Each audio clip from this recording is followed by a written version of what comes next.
প্রিয় প্রণয়িনী সিজন 2 লেখনীতে জান্নাত নুসরাত পর্ব সংখ্যা 25। ইরহামের রুমে গোছাতে গিয়ে ঝর্ণা বেগমের হাতে পড়েছে অনেকগুলো প্রেমপত্র। একে একে সব খুলে পড়তেই তার চোখ বৃহদাকার ধারণ করেছে। শুধু কোঠো থেকে বেরিয়ে আসার পূর্বক্ষণ মাত্র গোল গোল চোখে মনোযোগ সহকারে কতক্ষণ অবলোকন করলেন চিঠিগুলো। অতঃপর নাইট স্ট্যান্ড থেকে ফোন হাতে নিয়ে দ্রুত কল লাগালেন নুসরাতকে। প্রথমবার কল দেওয়ার পর নুসরাত কল পিক করলো। ঝর্ণা বেগমেতে মোটেও বিরক্ত হলেন না, ধৈর্য সহকারে আবারও কল লাগালেন নুসরাতের নাম্বারে। এই নুসরাতের বদ অভ্যাস, প্রথমবার কলে কারোই ফোন ধরবে না সে, দ্বিতীয় কলে প্রথম রিং হতেই ধরবে। শ্বাস ফেলে ঝর্ণা বেগম অপেক্ষা করলেন নুসরাতের কল পিক করার। ঝর্ণা বেগম আতঙ্কিত চিন্তায় ব্যাঘাত ঘটাতে নুসরাতের গলা খাকারি দিল। অতঃপর উচ্ছ্বাস মিশ্রিত মেয়েলি গলার স্বর ভেসে আসলো কানে, হ্যালো বৌমা। ঝর্ণা বেগমের ঠোঁটে আপনা আপনি হাসি চলে আসলো। পর মুহূর্তে মুখ শক্ত করে নিয়ে নুসরাতকে কাট গলায় জিজ্ঞেস করেন, ইরহামের বাচ্চা তোদের বাড়িতে? নুসরাত এক ভুরু উঁচিয়ে নির্বিকার চিত্তে উত্তর দেয়, হ্যাঁ। ঝর্ণা বেগম হিয়েলি না করে সোজাসাপটা জানতে চাইলেন, ওই যে শোয়েবের বাচ্চা কয়টা মেয়ের সাথে প্রেম করছে ও? নুসরাত সামান্য অবাক হলো। অতঃপর ইরহামের বাস দিতে পারবে ভেবে তির্যক হাসলো। হাতের আঙ্গুল গুনে নিল কতগুলো মেয়ের সাথে এই নিয়ে ইরহাম প্রেম করেছে। সামান্য কাল অতিবাহিত করতেই নুসরাত বিটকেল মার্কা চেহারা বানিয়ে উত্তর দিল, এত বেশি নয় তো, মাত্র শখানেক হবে। ঝর্ণা বেগমের কপালের ভাঁজ পড়ল ততক্ষণে। চোখ সরু সরু করে নুসরাতকে প্রশ্ন ছুড়লেন, এতদিন ধরে আমায় জানাসনি কেন? নুসরাত সপর্দে বলে, আমি নুসরাত নাসির, কারো সিক্রেট ব্রেক করি না, আর এটা হচ্ছে আমার বিশেষত্ব। ঝর্ণা বেগম নাক ফুলিয়ে বললেন, হাতের কাছে পেয়ে নেই মেয়ে, তোর বিশেষত্ব ঝাঁটাপিটা করব আমি। নুসরাত চোখ উল্টালো। ঝর্ণা বেগমের কথা থুয়ারের কানে তুলল সে, সব উড়িয়ে দিল বাতাসের বেগে। ভাব নিয়ে চুল কানের পেছনে গুজে ঝর্ণা বেগমকে বললেন, শোয়েবের বাচ্চায় কি করে তার সকল খবর আমার চাই। নুসরাত ভুরু উঁচিয়ে জিজ্ঞেস করলো, তোমাকে খবর দিয়ে আমার লাভ কি? ঝর্ণা বেগম তপ্ত শ্বাস ফেলে শুধালেন, কত টাকা চাই? নুসরাতের চোখের পাতার পলক ফেলে হাসলো। হাসি ঠোঁটে ঝুলিয়ে রেখেই বলে উঠল, তুমি গৃহিণী মানুষ, কত টাকা আর নিব তোমার থেকে? বেশি না, এক একটা খবরের জন্য মাত্র 10,000 টাকা করে দিও। ঝর্ণা বেগম ঠোঁট চেপে মিনমিনে শুধায়, ডিসকাউন্ট পাওয়া যাবে না? নুসরাত বলল, আচ্ছা যাও, তোমার জন্য 2 টাকা ডিসকাউন্ট করে দিলাম, এর বেশি পারবো না, আমার ব্যবসায় লালবাতি জ্বলে যাবে। এই মাসে 2 টাকা লস হয়ে গেল। ঝর্ণা বেগমের সাথে আরও কিছু জরুরি আলাপ সেরে নুসরাত ফোন রেখে দিল। তারপর পাশে বসা ইরহামের দিকে চোখ তাকিয়ে খিলখিল করে হেসে উঠল। শ্রীকান্তের শরৎ চট্টোপাধ্যায় বলেছিলেন, আমি সমস্তই দেখেছিলাম, সমস্তই বুঝিলাম। সে গোপনে আসিয়াছিল, তাহাকে গোপনেই যাইতে দিলাম, কিন্তু এই নির্জন নিশীথে সে যে তাহার কতখানি আমার কাছে ফেলিয়া রাখিয়া গেল, তাহা কিছুই জানিতে পারিল না সে। ইসরাত লাইনগুলো আবৃত্তি শেষে ইরহাম আর নুসরাতকে চোরের চোখে বিহেভিয়ারগুলো লক্ষ্য করছিল। শরীর ঝিমঝিম করে আসছিল এই মুহূর্তে তার। বিড়বিড় করে আওড়ালো, এরা আবার ডিপ মিনিং বের করতে নেমে গেছে নাকি? ইসরাতের বিড়বিড় শেষ হতেই ইরহাম আর নুসরাত হেসে উঠল। দুজন দুজনের দিকে এক পলক নজর মিলিয়ে অতঃপর শুধু হাসে আর হাসে। ইসরাত ভাব করলো সে শুনছে না নুসরাত আর ইরহামের কথা, কিন্তু এই দুজনই তা হতেই দিল না। নুসরাত তর্জনী আঙ্গুল তুলে কপাল ঘষার মতো করলো। অতঃপর দৃষ্টি নিবিষ্ট করলো ইরহামের পানে। ঠোঁট চেপে হাসি আটকে খিলখিল করে হাসিতে গলা ঝুলিয়ে উঠে বলে, গোপনে নির্জনে নিশীথনে তার কতটুকু ফেলিয়া রাখিয়া গেল, এর মানে কি হয় রে ইরহাম? ইরহাম গম্ভীর মুখভঙ্গি করে উঠল, এর ডিপ মিনিং হতে পারে গোপনে মানুষের অনগোচরে। কথা শেষ না করেই চোখের সামনে ইশারা কিছু একটা বুঝিয়ে দিল। আহার নিজেও হেসে গড়াগড়ি খাচ্ছে, শুধু একাই বলদের মতো তাদের এই হাসির মানে খুঁজে পেল না। তাই প্রশ্ন করলো, এত হাসির কি হলো?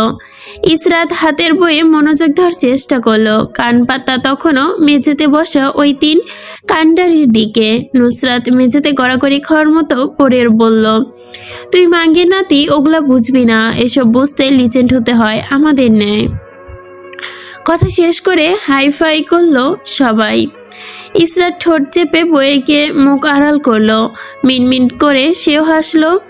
মোমো ইসরাতের দিকে তাকিয়ে বলল, আপু লাইনগুলো আবার বলো। ইসরাত নিজের হাসি আটকে আবারও না বোঝার মতো করে পড়ে শোনালো মোমোকে। মোমো ঠোঁটে ডগায় শব্দগুলো প্রতিনিয়ত জপল, তসবি জপর নেয়। তাহার কতখানি আমার নিকট। এখানে এসে পঞ্চপারের মতো আবারও থমকালো মোমো।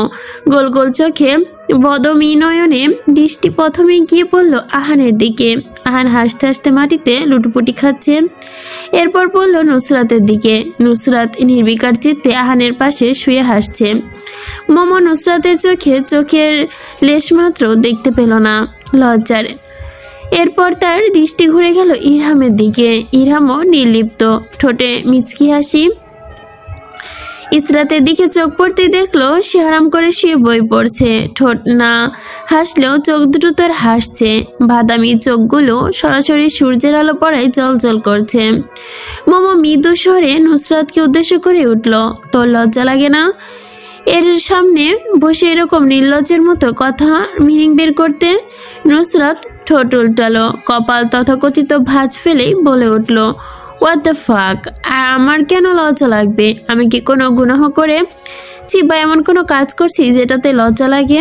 মোমো মাথায় হাত দিল, কিরমিরিয়ে বলল, একটু শরম কর, ও তোর থেকে 4 বছরের ছোট। নুসরাত বলল, তো কি হয়েছে, ও আমার বান্ধবী, ও তোর থেকেও ভালো, আমাকে বুঝে। সর সৌদির ভাই। নাজনীন বেগম কিচেন থেকে বের হতে দেখে নুসরাতের কথা সুর পাল্টে গেল। আহান ফিসফিস করে নুসরাতের কথাই পৌঁছে দিল মোমোর কানে। আপু বলতে চাইছে সুধানির ভাই। মোমো ধূপ করে কিল বসালো আহানের পিঠে। আহান পিঠ চেপে চিৎকার করে উঠল, রাগি চোখে কতক্ষণ মোমোর দিকে চেয়ে বলে ওঠে, আজ বড় হয়ে ছেড়ে দিলাম, পরিবারে এমন ভুল করার চিন্তা একদমই সজীবনে বাপের জমিও আনবি না, নয়তো তোকে একদম সজীবের বাপের সাথে বিয়ে দিয়ে দিব। মোমো হিসিস করে উঠল, মন্টুর বইয়ের সাথে তোকেও বিয়ে দিয়ে দিব। আন চোখ উল্টে ব্যঙ্গভঙ্গমটি করলো, মুখ দিয়ে বের করলো ব্যঙ্গমূলক শব্দ। নুসরাত আরাম করে শুয়ে ঝগড়া করছে, উৎসাহ দিল আয়নকে। আয়হান লেগে আছে, আরো লেগে পড়, চুল ধরে ধুম কয়েকটা দিয়ে দে এই মহিলাকে, না পারলে আমি তোকে সাহায্য করব, বল শুধু। আহান অফ শোল্ডার টি শার্টের গলা ঝাঁকালো, ভাবসাব নিয়ে বলল, শক্তিশালী প্রতিদ্বন্দ্বী আমি, আমার সাথে লাগতে আসবে না, ছাই করে দিব। অতঃপর নুসরাত, ইরহাম, আহান একই সাথে গলা মিলিয়ে বলে উঠল, একদম চুম, মন্তর কালো কুত্তার গু করে দিব, ধুলির সাথ, একদম চুমন্তর জাদু করব। এই 3 জনের কথা শুনে মোমোর চোখ ছলছল করে উঠল। নাক টেনে ইসরাতের দিকে দৃষ্টি নিক্ষেপ করতে ইসরাত না চাইতেও শব্দ করে হেসে দিল। তার সাথে মিলিয়ে ও 3 নমুনাকে দেখে হাসি দিল। একটু আগে ঝগড়ার পর থেকেই মোমো মুখ ফুলিয়ে বসে রয়েছে। ইসরাত মানানোর চেষ্টা করেছে, কিছুতেই হচ্ছে না। হাত দিয়ে স্পর্শ করতে গেলে গা ঝাড়া মেরে ওঠে সে। নুসরাত আরাম করে এক হাত মাটির নিচে ঢুকে মাথার নিচে ঢুকিয়ে শুয়ে আছে, নড়াচড়াবিহীন বদনে কাঠপুতনির মতো মোমোর আগাগোড়া পরক করছে। এক ভুরু উঁচানো সবসময় ন্যায়। ইরহাম আর আহানের অবস্থা একই রকম, মোমোকে চোখ দিয়ে গিলছে 3 জনে একই সাথে শুয়ে থেকে। হঠাৎ হন্তদন্ত পায়ে কিচেন থেকে ফোন হাতে বেরিয়ে আসলেন নাজনীন বেগম। তৎপরের দিকে বললেন, ইসরাত শুনেছিস, মন্টু ভাই নাকি আবার বিয়ে করেছে? নুসরাতের মাথায় যেন বাজ পড়ল আকাশ পেটে। বিছানায় ঠোঁট ফাঁক হয়ে গেল নিমিষেই। আকৃতির মুখ করে গোলাকার আখি যুগলের পাতা না ফেলেই বলে উঠল, মন্টুশালা বিয়ে করে নিয়েছে আবার? ইসরাত হিসেবে কান দিল না, যাকে ইচ্ছে বিয়ে করুক, তার কি। নড়ে চড়ে আবারও বইয়ে চোখ বিনিষ্ট করলো নীরব মনোযোগীতে। নাজনীন বেগম ইসরাতের খামখেয়ালিতে বিরক্ত হলেন, হাত থেকে বই নিয়ে ছুঁড়ে মারলেন সামনের সোফায়। চল শক্ত করে বলল, চল চল চল। মন্টু ভাইয়ের বউ কান্না করছে, সান্ত্বনা দিতে চাইতে হবে না? প্রতিবেশী হিসেবে তো এইটুকু দায়িত্ব আমাদের আছে নাকি? দ্বিতীয় বিয়ে করেছে তো কি হয়েছে? আব্বু করে নাই বিয়ে? আর এরকম অদ্ভুত ঘামছো কেন? এত তৎপর হওয়ার মানে কি? এমন ভাব করছো আম্মু যেন আব্বু দ্বিতীয় বিয়ে করে তোমার জন্য সতী নিয়ে আসছে। ইসরাতের কথা বলে না বলেই কিছু বলল, যখন তখন নাজনীন বেগমের মাথায় ভাঁজ ফেলে দেওয়ার মতো একটা অসম্পূর্ণ বাক্য। নাজনীন বেগম খেপাটে চাহনিতে দেখালো ইসরাতের দিকে। ইসরাত মায়ের শক্ত মুখ দেখে এই মুহূর্তে কিছুটা শান্ত হয়ে গেল, নিজের স্থানে চুপ করে রইল। নাজনীন বেগম খিলখিলিয়ে স্বরে বললেন, তোর বাপ ওরই সাহস করবে? আর করলে প্রথমে তোর বাপকে পিস পিস করে কাটবো, কেটে কুকুরকে খাওয়াবো, আর দ্বিতীয়তে ও তার বউকে কাটবো, দুজনকে জাহান্নামে পাঠিয়ে দিব। নুসরাতে হাতের হাতা গুটিয়ে উঠে দাঁড়িয়েছিল। মন্টুশালাকে আজ দুটো দিবে ধরে ভেবে সে ভয়ঙ্কর রকম ঘৃণা করে, যারা বউ বেঁচে থাকতেও দ্বিতীয় বিয়ে করে। এই বয়সে এই বেটার বুড়োরা তো উত্তেজনা আসে কিভাবে? দ্বিতীয় বিয়ে করে নিয়ে আসছে শালা গোলামের ফুতের। আজ একদিন তো তার একদিন, কিন্তু মাঝপথেই সে বাধা পড়ে ইসরাতের কথায়। সামনে আগানো পা পিছিয়ে ফেলে ইসরাতের কথা শোনার জন্য। পিছু ফিরে তাকাতে মায়ের উত্তর কানে আসে, আর এতে নুসরাতের চোয়াল ঝুলে যায়। নাজনীন বেগমের কথা শেষ হতেই পা জোড়া চোখ ঘুরে গেল নাজনীন বেগমের দিকে। সবগুলো নাজনীন বেগমের ওপর থেকে নিচ পরক করছে। সবার ইচ্ছে ছিল সামান্য নাজনীন বেগমকে জ্বালানো, কিন্তু নাজনীন বেগম শক্ত মুখের দিকে তাকিয়ে নাসির মঞ্জিলের ড্রয়িং রুম থেকে কোনো প্রকার ফাইজলামি করার শব্দগুলো যেন আর বের হলো না। টুস শব্দ পরিমাণও কেউ ব্যয় করেনি। সবাই শিক্ষক সেন্স জানান দিচ্ছে। আজ একটা শব্দ মুখ থেকে বের করলে নাজনীন বেগমের পায়ে তারা থাকা যারা জুতো দিয়ে জোরে জোরে পিটানি খাবে, আর তার সরাসরি পড়বে তাদের পাঁচজনের পিঠের পাঁজরে। নাজনীন বেগম এসি অফ করে ধীরে সুস্থে দরজার জানালা লক করে বেরিয়ে হন বাড়ি থেকে। তারপর নুসরাত ঝড়ের বেগে এসে প্রবেশ করলো বাড়িতে। নাজনীন বেগমের গায়ে মোটা ওড়না একটানে ছিনিয়ে নিয়ে নিচের গায়ে জড়িয়ে নিল। ততক্ষণে তার দলের সকল সাঙ্গুপাঙ্গু গিয়ে হাজির হয়েছে মন্টুর বাড়িতে।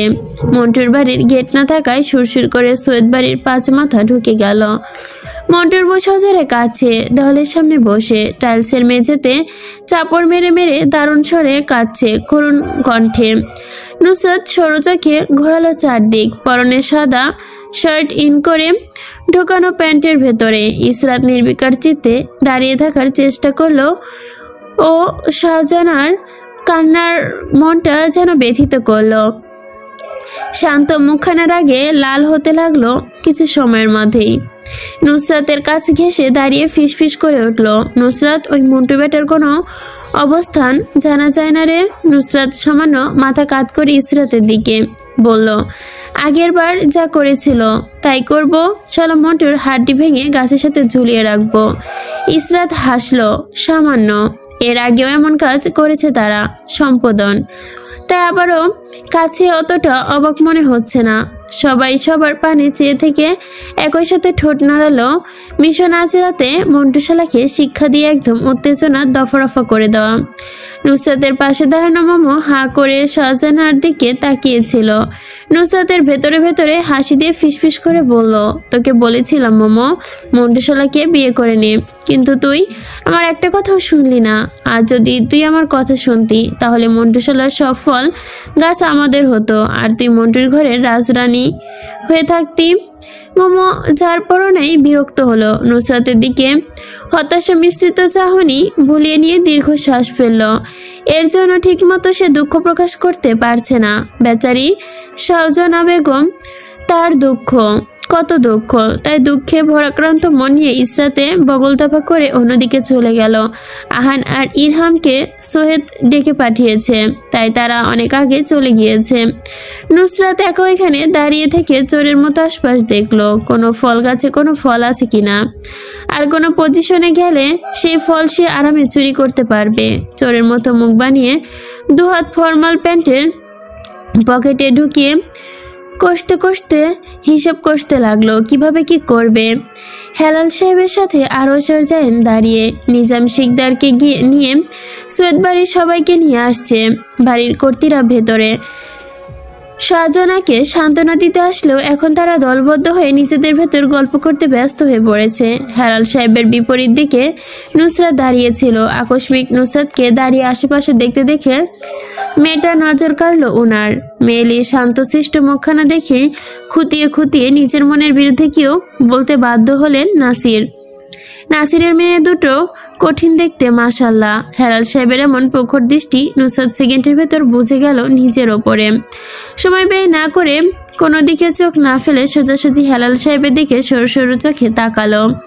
হেলাল সাহেব চট করে নিজের চোখ সরিয়ে নিলেন, বিড়বিড় করে আওড়ালেন, তাকায় কিভাবে। আরো শটান হয়ে দাঁড়িয়েছিল। হেলাল সাহেবের চোখ অনুসরণ করে তাকাতেই নুসরাতের দৃষ্টিসীমায় পড়ল। আরশের পাশ থেকে কিছুটা বিড়বিড় করে হেলাল সাহেব চলে যাচ্ছেন। আরো সেই সুযোগই নিল, বড় বড় পা ফেলে এগিয়ে এলো নুসরাতের দিকে। কাছে এসেই গায়ে গা এলিয়ে দাঁড়ালো। নুসরাত মাথা উঁচিয়ে ওপরে তাকাতে আরশের চোখে চোখাচোখি হলো। সুঠমদেহী লোকটা এক হাতে কপালের ওপর থাকা চুলগুলো ঠেলে পিছনে সরিয়ে ভুরু নাচালো সামান্য। আরশ বলল, ভাবতেছি দ্বিতীয় বিয়ে করে নিব। নুসরাত ঠোঁট বাঁকালো, ব্যঙ্গসুরে শুধালো, সত্যি? আই অ্যাম ড্যাম শিওর এবার বিয়ে করব। এভাবে আর কতদিন? দিনকাল তো আর যাচ্ছে না। নুসরাত আরশের দিকে এমনভাবে তাকালো যেন আস্ত গিলে খাবে। পলক না ফেলার আগে আরশ চুপ করে মনোযোগী শ্রোতা হয়ে গেল। জানতে চাইল কিভাবে কতদিন। আরশ আবারও লহুস্বরে নির্বিকার সহিত বলল, আর কতদিন কুমার থাকবো?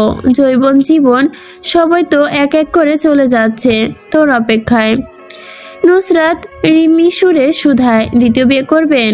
আরো সূক্ষ্ম চোখে নুসরাতের মুখের পরিবর্তন দেখলো, ধীরে ধীরে স্বাভাবিক বর্ণ ধারণ করেছে। হ্যাঁ, বিয়ে করব। আর কতদিন এভাবে বইয়ের অভাবে থাকবো? আমার তো আবার অপেক্ষায় কুমার কুমার থাকতেই মরতে চায় না। শেষ বয়সে যদি তুই আসিস তাহলে তোকে নিয়ে সংসার করব। এখন না হয় দ্বিতীয় বিয়ে করে নেই। নুসরাত আবার শুধালো, দ্বিতীয় বিয়ে করবেন? এখনো তো বিয়ের চিন্তা ভাবনা করিনি। আজ বিকেল থেকে দ্বিতীয় বিয়ে নিয়ে চিন্তা ভাবনা শুরু করব। নুসরাত আওয়াজ নামিয়ে নিল, হেসে হেসে বলল, আপনি যতক্ষণ দ্বিতীয় বিয়ে করবেন চিন্তা করবেন ততক্ষণে আমি আপনাকে চিন্তা পুঁতে ফেলার ব্যবস্থা করে ফেলবো। আই এগেন রিপিট, চিন্তা কবর, মাইন্ড ইট। আরশ ভয় পাওয়ার মতো ভাব করলো, বলল, এখন তো মনে হচ্ছে দ্বিতীয় বিয়ে করা জরুরি। নুসরাতের গলার আওয়াজ খাদে নামিয়ে নিয়ে বলে উঠল, মরা শখ জেগেছে আপনার? জাগলে বলুন, আমি নুসরাত নাসির আপনার মৃত্যুর দুয়ারে ঘুরিয়ে নিয়ে আসতে পারি। আরশ প্রখর দৃষ্টিতে নুসরাতের মুখের দিকে ভুলিয়ে নেয়, বলে উঠল, মরা শখ জাগবে কেন? আমার দ্বিতীয় বিয়ে শখ জেগেছে। আর কতদিন বা থাকবো কুমার? এবার কুমারত্ব ত্যাগ করতে হবে। নুসরাত ধীম সুরে অত্যন্ত মোলেমতো আনলো কণ্ঠে, তর্জনী আঙ্গুল দিয়ে আরশের কপালে ধাক্কা দিয়ে দাঁতের দাঁত চেপে মিষ্টি হাতের সাথে আওড়ালো, এটা আমারও শেষ, ভালো করে আপনাকে সেই গুলিহীন মাথায় ঢুকিয়ে নিন। আগের বার দ্বিতীয় বিয়ের কথা মাথায় আনলে চেহারা নকশা এমনভাবে পাল্টাবো যে আয়নার সামনে দাঁড়ালে নিজেকে চিনতে পারবে না। And the last most important thing, আমি যদি ঘুণাক্ষরেও টের পাই আমি থাকতে আপনি অন্য মহিলার দিকে চোখ তুলে তাকিয়েছেন, তাহলে আপনাকে খুন করে আপনার লাশ আমি নিজ হাতে দাফন করব। একটা কাকপক্ষীও টের পাবে না আপনার লাশ আমি কোথায় দাফন করেছি। নিঝুম মেঘ জমেছে পূর্ব আকাশে। মেঘের ঘনঘটা ধীরে ধীরে হেলদোল করছে নিজ জায়গায়, সাথে শব্দ করে রিমঝিম বাড়িধারা হয়তো ধরণীতে নামবে তড়িঘড়ি করে। সামান্য বাতাস বইছে প্রকৃতিতে। আরশ আকাশের দিকে এক পলক চেয়ে থেকে নিজেই সামান্য গ্রীবা বাঁকিয়ে নুসরাতের দিকে ঝুঁকে আসলো। ঠোঁটের নিচে পিষ্ট দন্তপাটি কিরমির করেই বলে উঠল, কিছু পোড়ার গন্ধ পাচ্ছি মিসেস, আপনি পাচ্ছেন?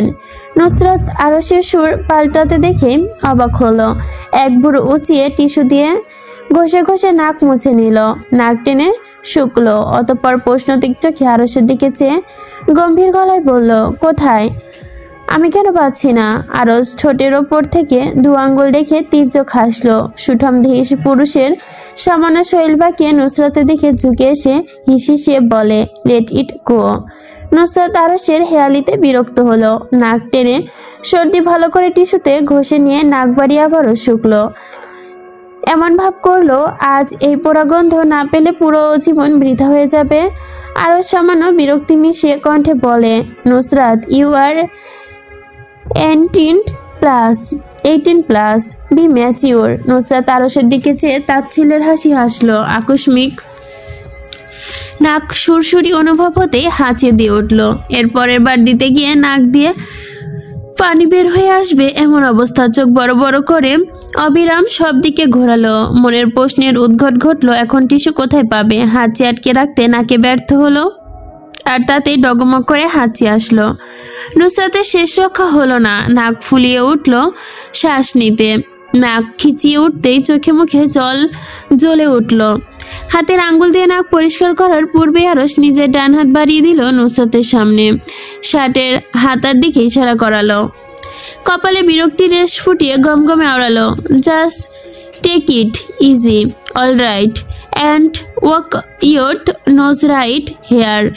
No need to be shy. Don't be embarrassed. It totally fine. Nusrat জোরে শ্বাস ফেলে, তবুও নাক মুছল না আরশের শার্টের হাতায়। আরশ মনে করলো লজ্জা পাচ্ছে, তাই বিরক্ত হয়ে নুসরাতের মাথায় নিজেই কাছে টেনে নিল, এক হাতে ধরলো। নুসরাত কিছু বুঝে ওঠার আগে একটানে নিজের শরীর আড়ালে ঢেকে দিল পুরো মেয়েলি শরীরখানা। তখনও তার স্থির নুসরাতের চুলের ওপর হাত। আকস্মিক আরশের এমন কাণ্ডে নুসরাত থমথম খেলো, হকচকে কিছুটা সরতে গেল। গত দুদিনের বৃষ্টিতে ভেজে এঁটেল মাটিতে পা পিছলে মুখ থুবড়ে পড়তে নিবে তার আগে মাথা চেপে ধরে সামান্য আরশ। হুডির নিচে নুসরাত এসে পড়তেই তার বুকে শক্ত পিষ্টনে খাড়া হয়ে নাকে লাগলো। কপালে ব্যথা পেল মেয়েটা। নাকের ভেতর থেকে সকল বজ্র পদার্থ গিয়ে পড়ল আরশের বুকে। যতক্ষণে আরশ দূরে সরে যাবে ততক্ষণ অনেক দেরি হয়ে গেছে। নুসরাত নিজেই বাচ্চামো কাণ্ডে দাঁত খিচে দাঁড়িয়ে রইল। নিজের ওপর নিজে চূড়ান্ত বিরক্ত। সবার কথা প্রায় ভুলেই বসলো। দুহাতে মুষ্টিবদ্ধ করে মিনমিনে আড়ালো। সারছে কাম সারছে শেষ পর্যন্ত ব্যাটার গায়ে তো নাকের উচ্ছিত। ছি! আরশ নিজের বুকে ভেজা অনুভব করতেই শব্দ করে শ্বাস ফেলল। নুসরাত চোখ তুলে ওপরে তাকাতেই আরশ কপালে ভাঁজ ফেলল। চওড়া খাত টান করে মুহূর্তেই দুই আঙ্গুল দিয়ে নুসরাতের কপাল ঠেলে নিচের শরীরের ওপর থেকে দূরে সরিয়ে নিল। নিজের বুকে কাছের কাপড়টার দিকে এক পলক চাইতেই আগের বিরক্তিটুকু আরও বেড়ে গেল। চোখ বন্ধ করে প্রলোভিত শ্বাস ফেলে গাঢ় করে আওড়ালো, বেদব, সর এখান থেকে, না হলে আজ একটা থাপ্পড় মাটিতে পড়বে না, মাথা মোটা। সর বেদব, সর। গ্রোসারি শপে শপিং করতে আসছে সুফি খাতুন। সময় তখন রাত 8:44। গ্রোসারি শপে এসে দেখে নিজাম শিকদার। এখনো দুজনের সামনাসামনি হয়নি, কিন্তু সুফি খাতুন দূর থেকে ঠাওর করতে পারেনি নিজাম শিকদারকে। নিজাম শিকদারের সাথে সৌরভীও আছে। দুজনের রান্নার মশলা কিনছে। আহান সুফি খাতুনকে অনেকক্ষণ যাবৎ অনুসরণ করছে। নানিকে বারবার নিজাম শিকদারকে লক্ষ্য করতে দেখে বলে উঠল, নানি। সুফি খাতুন ফিরে তাকাতে আহান ঠোঁট চেপে চোখ দুটোর পাতা ফেলল। সুফি খাতুন বুঝলেন না আহানের এসব করার মানে কি। তাকে না ঘাটিয়ে হাঁটতে লাগলো। আহান তার পিছু ছাড়লো না। এটা সেটা বলতে থাকলো। হঠাৎ চোখ পড়লো নিজাম শিকদার শপিং কার্ট করার ছবি তুলতে শুরু করেছে।